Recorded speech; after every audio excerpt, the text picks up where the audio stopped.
allons dans le livre des Psaumes. Dans le livre des Psaumes, chapitre 120, je lis la parole.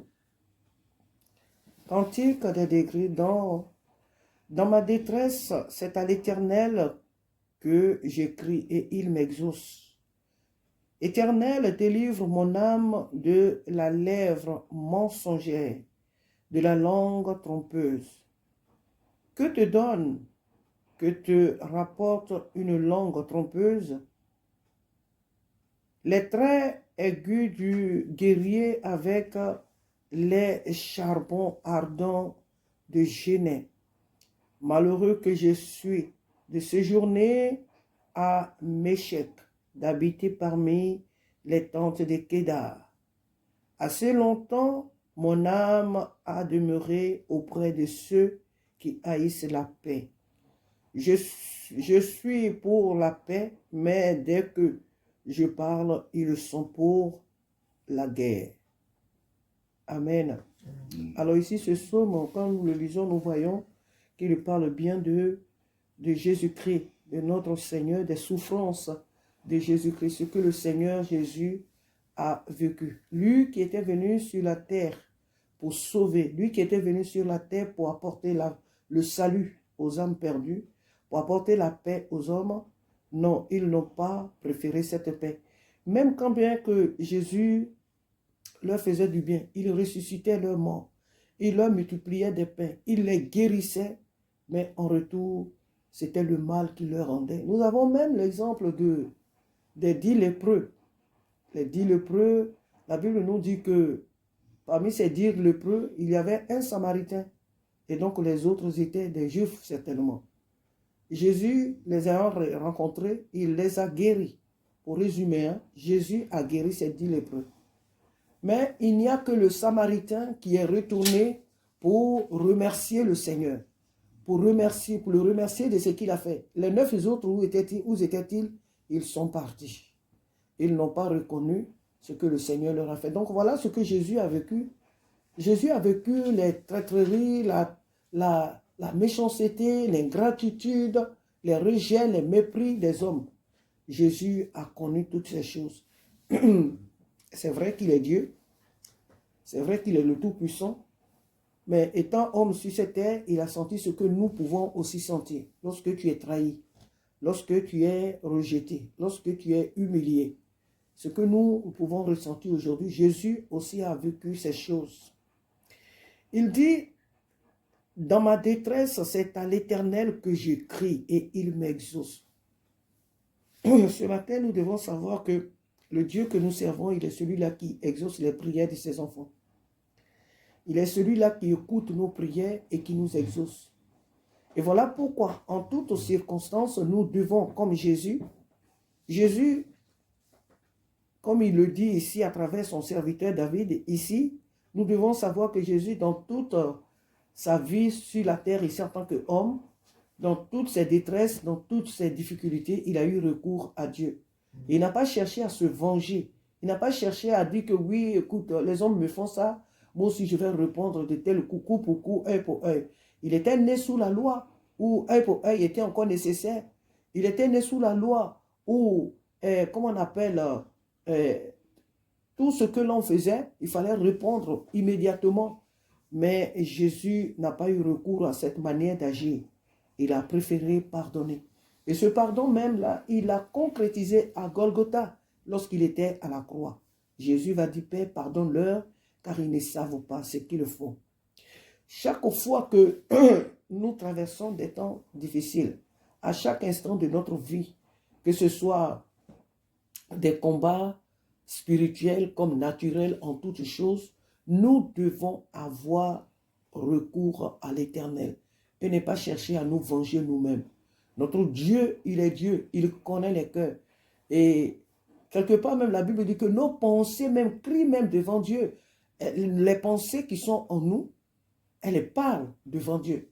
Elles haussent le ton comme là je parle, là. Nos pensées parlent. Ce que tu penses là, ça parle devant Dieu. Toi, tu crois que ça n'est que dans tes pensées, que ça n'est qu'en toi. Oui, les êtres humains qui sont là ne voient pas, puisque on n'a pas reçu ce don-là de lire. Certaines personnes ont ce don de lire l'intérieur des autres, Donc, on appelle ça certainement la révélation. Mais Dieu qui sait toutes choses, qui voit toutes choses, il connaît nos pensées. Et nos pensées, rien que nos pensées, crient déjà devant l'Éternel. Donc, nous devons savoir que à Dieu la vengeance et à Dieu la rétribution. Il dit, dans ma détresse, quand je suis opprimé, quand je traverse des moments difficiles, quand je suis combattu, quand je n'ai plus rien, quand la tristesse est à ma porte, quand je traverse mais vraiment la vallée de l'ombre de la mort, c'est à l'Éternel que j'ai recours, comme le dit dans les psaumes, aux choses. Je crois que c'est Psaume 23. Amen. C'est ça, le Psaume 23. Donc, lorsque nous traversons des temps difficiles, alléluia, nous devons toujours avoir recours à l'Éternel. Nous devons toujours avoir recours à l'Éternel et ne pas chercher à nous justifier nous-mêmes. Parce que la Bible dit que nous n'avons pas à combattre la chair et le sang, mais contre les esprits mauvais. Donc, toute situation, qu'elle soit naturelle ou spirituelle, qui nécessite un combat, nous devons savoir que ce combat-là doit être spirituel. Et pour qu'il soit spirituel, ce qui veut dire qu'en tant qu'enfant de Dieu, nous devons avoir recours à Dieu. Et Dieu exauce. Je sais de quoi je parle. Moi, quand je médite ici la parole de Dieu, quand j'ouvre la parole de Dieu, ce ne sont pas des lignes, des mots noirs écrits sur des pages blanches que je médite pour dire que oui, comme c'est les faits que j'ai vécu, que je vis la parole de Dieu. Moi, je la vis, donc je sais de quoi je parle. Quand tu es oppressé, quand tu traverses des moments difficiles, on ne dira pas forcément que c'est à travers les moments difficiles qu'on va crier à l'Éternel, mais quand tu es dans cette période-là aussi et que tu cries à l'Éternel, Dieu vient à ton secours. Tout simplement parce que nous sommes ses enfants, parce qu'il nous aime.